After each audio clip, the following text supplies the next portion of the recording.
Hi, today I want to talk about something called value proposition. And the reason why I decided to share this today is because a colleague of mine once came to me and asked me, Alan, how do I know that I have a viable business? And I told him, it's not a question of whether or not you have a viable business. Do you have a buyer? That is the question. Have you managed to sell to even a single person? Because if you can sell whatever you're selling to even one person, it means there is someone else out there who can who who can also buy from you. So the question that you need to be asking yourself is, how can I scale my operations?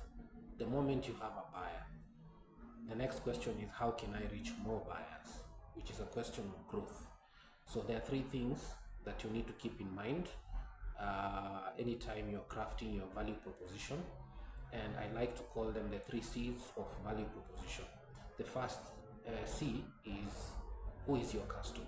So you need to define your customer very clearly. Defining your customer basically means coming up with a persona, or what we call an ideal customer profile. And this would be what characteristics define your ideal customer in terms of demographics and psychographics. Don't worry about these terms. Demographics simply means what are the hard characteristics that define your customer. Things such as location. What is their geographical location? Where are they based?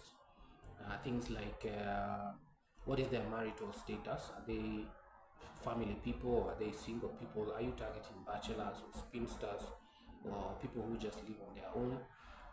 What is their buying capacity or their buying power? Are they able to afford your services or your products? Okay. Another thing you also need to consider is what is their age group? Are you targeting young people, or are you targeting old people, or middle-aged people? You also need to look at what is their current, what do they do, your target market, whether you are targeting businesses or or individuals. Then you have to understand, maybe they are a manager, or they are some kind of decision maker in that company.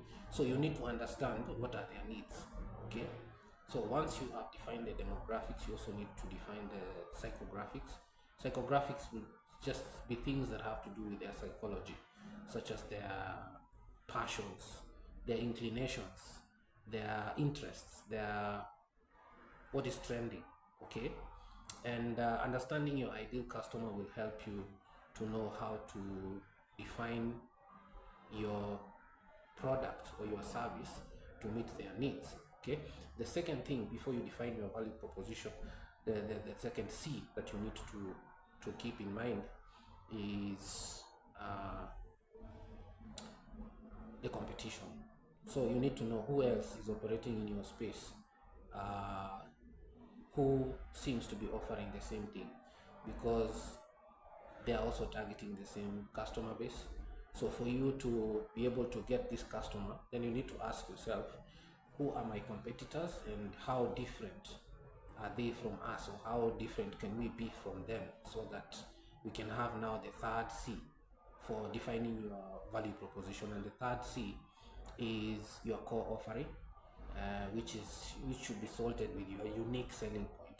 Your unique selling point is, to what degree do you deviate from what the competition is offering, and why should the customer choose you over your competition? It is because of your unique selling point.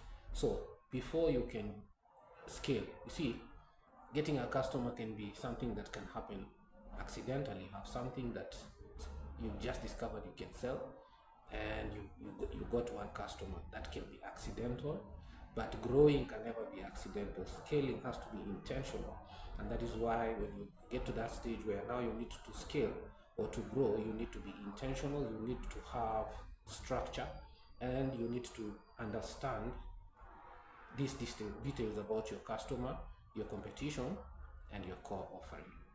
So In our next video, I think we'll go back to the scaffolder. I just thought it is important to highlight before you can grow your business, then it's important to clearly define, articulate, and even document your value proposition.